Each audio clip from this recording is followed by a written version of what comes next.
Guys अस्सलाम वालेकुम, क्या हाल चाल है आप सबके। मुझे प्यार हुआ था कि एपिसोड अभी आई और मैं सरेरा पे भी बात करूंगी, तो मैंने सोचा कि यार उस पर कुछ गपशप, कुछ आपसे डिस्कशन होनी चाहिए। अपना जज्बा, अपना जो कुछ मेरी फीलिंग्स होती है ड्रामे देखते हुए, वो तो मैं आप लोग के साथ शेयर करती हूँ, तो वो तो मुझे शेयर करनी चाहिए। आज मैंने माइक नहीं लगाया, तो आई होप आप लोग को मेरी आवाज़ आ रही हो, क्योंकि हम अभी एक शूट से आए थे और मैंने कहा मैं ये शूट कर लूँ और मुझे माइक मिल नहीं रहा था। खैर, कमिंग टू मुझे प्यार हुआ था, बड़ी इंटरेस्टिंग एपिसोड थी, अच्छी थी। थोड़ी सी मुझे स्लो लग रही थी, एंड स्लो लगने के दो रीजंस थे।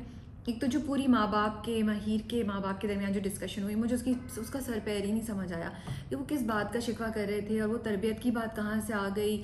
मुझे बिल्कुल I really could not understand कि why did that conversation have to happen, you know. तो वो मुझे ड्रैग लगा। फिर महिर जो इतना सोच रही है, स्लो स्लो चल रही है, आई थिंक अब it's time to move the story. खैर, आधी एपिसोड मुझे ऐसी लगी, लेकिन आधी एपिसोड में जब नीलो मैडम सच बोल देती हैं, तो उसके बाद कहानी ज़रा आगे बढ़ी कि वो पूरा दोनों फैमिलीज़ के दरमियान टकराव हुआ और कन्फ्रंटेशन हुई, और ताया जो थे बहुत गुस्सा हो गए अपने भाई पे कि मेरे बेटे को इतने अरसे से आप लोगों ने बदनाम किया हुआ था और वो गलत इल्ज़ाम ले रहा था और मैंने उस पर हाथ उठा लिया और मुझसे नाराज़ रहा। अच्छा, और मुझे फ़नी ये बात लगी कि भाई अगर इतना आपको गुस्सा है, इतने बुरे हैं वो लोग, और महिर का इतना गुस्सा, महिर इतनी वो है सेल्फिश है और पूरे लोग इतने सेल्फिश हैं, तो भाई आप उसे रुखसत करा के क्यों ले जा रहे हैं? आप उसे he is like in the end ना, मुझे I found it so funny. I don't know, आप लोग बताएं कि in the and he said बस इस जुम्मे को रुखसती होगी, मैंने कह दिया, और वो निकल गए, you know. And I was like, तो फिर तो आपको कहना चाहिए था हम रुखसती नहीं करा रहे, you know. So I found it very very funny. Do you guys find it strange और फनी? मुझे थोड़ा सा वो लगा था, हो सकता है ये लेम जोक हो, लेकिन साथ को कुछ बोलना चाहिए था या चुप रहा, वो ठीक था। उसकी बात कोई सुन नहीं रहा था। मुझे लगा हाफ हार्टेड अटेम्प्ट थी ना उसके अपने बाप को चुप कराने की। खैर, नीलो के बारे में आपका क्या ख्याल है? नीलो तो ना, मैं यूट्यूब पे कमेंट्स पढ़ रही थी, तो कुछ लोगों ने कहा नीलो कुछ भी हो जाए, नीलो का साथ के लिए चाय लाना ख़त्म नहीं होगा। That was so funny. Then there was another comment के होता है मेरी बहना है लाखों हज़ारों में मेरी बहना है, कुछ ऐसा गाना, वो भी उसके ऊपर, तो वो भी मुझे बड़ा मज़े का इंटरेस्टिंग लग रहा था। But I like Nilo's loyalty to her brother. But मेरे जहन में था, एक नीलो वो है जो अपने भाई से प्यार करती है और एक नीलो वो है जो औरत है, ठीक है। तो मुझे लगता है कि ये नीलो को सोचना चाहिए था, और क्या मैं सही हूँ ये सोचने में कि अगर तुम ये बात सबको बताओगी तो माहिर का इंप्रेशन घर वालों पे क्या पड़ेगा?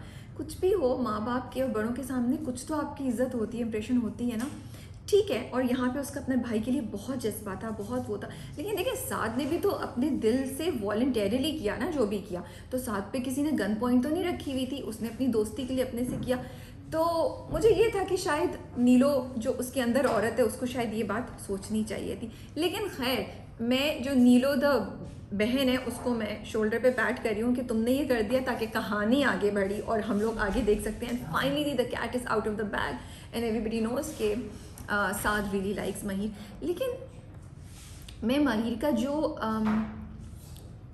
रिएक्शन एक्सपेक्ट कर रही थी ना, शायद महिर ने सुना नहीं प्रॉपर तरीके से कि साद उसको पसंद करता है। उस बात पे जो मुझे रिएक्शन चाहिए था वो मुझे मिला नहीं। सो मुझे लगता है महिर ने शायद सुना नहीं इस बात को, कि उसका क्या रिएक्शन होता। उसको अजीब सा नहीं लगता कि साद ने उसको कभी ये बात नहीं बताई? I think she doesn't know that, क्योंकि शी वॉज क्वाइट ओके। उसने तो एक्चुअली सारी बात सुन के ये बोला कि सही तो कह रहे हैं, साद ने हमारी इज्जत बचाई और मुझे कोई रुखसती पे एतराज़ नहीं है।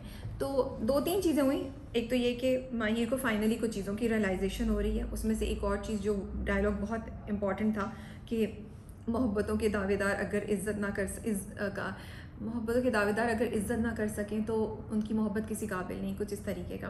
आई found that dialogue to be so important, so good. It was really really important dialogue. And I think बहुत सी लड़कियों ने उस वक्त सोचा होगा कि वो तमाम लोग जो उनसे मोहब्बत करते हैं, या कोई ऐसा रिश्ता या कोई ऐसी अपॉर्चुनिटी जहाँ पे ससुराल वाले या लड़के के घर वाले उनकी इज्जत नहीं करें, should they really be going towards that? क्या उस लड़के में इतनी हिम्मत है कि वो उनके लिए स्टैंड ले सके? तो मुझे लगा ये dialogue was a call out to many girls in this situation. एक और चीज़ जो मुझे दो चीज़ें जो मुझे कहनी थी इस ड्रामे के बारे में, वो मुझे अफसोस होता है। एक तो आई रियली विश कि हम थोड़ा सा अपने ड्रामों की स्टोरी में क्रिएटिविटी ले आएँ। ये पूरा वो जो दो रिश्तेदार आईं वो दिखाना, फिर अरीब की माँ का अरीब एक लड़की को अरीब के ऊपर फोर्स करना, पुश करना, ये बहुत टिपिकल चीज़ें हैं, मतलब हमें एक नाउ क्रिएटेड विलन मिलेगी, सेल्फ क्रिएटेड विलन मिलेगी, तो ये बड़ी टिपिकल पिटी हुई चीज़ है। मुझे अफसोस होता है कि क्या हम इतना टैलेंट नहीं है कि हम एक बेहतर स्टोरी लाइन ले सकें, हम एक बेहतर चीज़ ले सकें। अरीब के लिए लड़की आना क्यों ज़रूरी थी? अरीब तो वैसे ही दुख में है, अरीब को भी इसमें बिजनेस संभालना है। अरीब की माँ अकेली विलन काफ़ी थी, अरीब को अभी दुख में है, माँ से डील करना है, तो एक लड़की लाना उसके लिए ज़रूरी थी। और फिर वो वाला डायलॉग कि जो माहिर का बाप उसकी माँ को कहता है ये सब तुम्हारी तरबियत की वजह से, तरबियत को कहाँ से ले आए? हम क्यों इतने एग्रेसिव लाइंस यूज़ करते हैं? सो ये 2-3 चीज़ें थी जो मुझे बस एंड वो जो 2 खवातीन भी आई थी टॉक्सिक किस्म की एक्सट्रीमली, वो क्या था? कौन आपके घर में ऐसे आया और आप बर्दाश्त कर लेंगे? रियली आप बर्दाश्त कर लेंगे? तो सॉरी, आप महिर को कुछ कहने से पहले खुद अपने आप को इल्ज़ाम दें। कोई आपके घर है, आपकी बेइज्जती करके चला जाए, आप चुप करके सुनते रहेंगे? अगर किसी की शादी कैंसिल हो गई है, बारात चली गई है, तो उसमें उनका क्या कसूर है? Nobody has a right to come and say these things to you. So बस ये चीज़ है। तो that is all. I think यही चीज़ें मुझे कुछ डिस्कस करनी थी। साद का रोल इस बार इतना ज़्यादा नहीं था, अदर देन द स्टार्ट के डायलॉग जब वो कहता है कि हम दोनों मिलके कर लेंगे, मैं हूँ ना कुछ सोल्यूशन निकल आएगा, छोड़ दूंगा मैं तुम्हें, तुम फिक्र नहीं करो, तो those were important dialogues that he was telling her that I am there for you. Mahir lost है। I really want Mahir to get up now. I really hope कि माहिर पूरे ड्रामे में ऐसे लॉस्ट ना रहे, because Areeb and Saad both have more life and more character and more acting and things to do than Mahir. मैंने Areeb and साद बोला है ना? हाँ, माहिर तो लॉस्ट ही है। तो I want you to wake up now, I want you to get out of grief and कुछ करे वो अपनी ज़िंदगी में। एंड आई विश कि जितने भी ये ड्रामे होते हैं वो शादी को फाइनल सोल्यूशन बना के पेश करना बंद कर दें। That is all. बस ये गपशप होती है जो मैं आप लोगों के साथ करती हूँ। How did you like the drama? What did you think? अपने कमेंट्स में बताना। एक चीज़ और प्लीज़ यार, ये जितने ड्रामा वाले हैं जो सुन रहे हैं, ये प्रोमो वो दे ना जो आना होता है एपिसोड में। Why do you give a promo जिसमें अगले 2 एपिसोड तक वो चीज़ नहीं होगी? मैं वेट करती रही कब शादी होगी, मैंने कहा अगले 5 मिनट में शायद। मैंने पूरा एंड तक देखा मजाक के अलावा कि अभी शायद रुखसती हो जाएगी और महिर और साथ की वो वाला सीन आएगा। I really wanted to see that scene, लेकिन from the promo of the next week looks like it will not even happen in the next episode. So I am sorry, this is really ज़्यादती है, ये unfair है हमारे साथ, तो please ऐसा मत कीजिए। That is all. Take care, अल्लाह हाफिज़।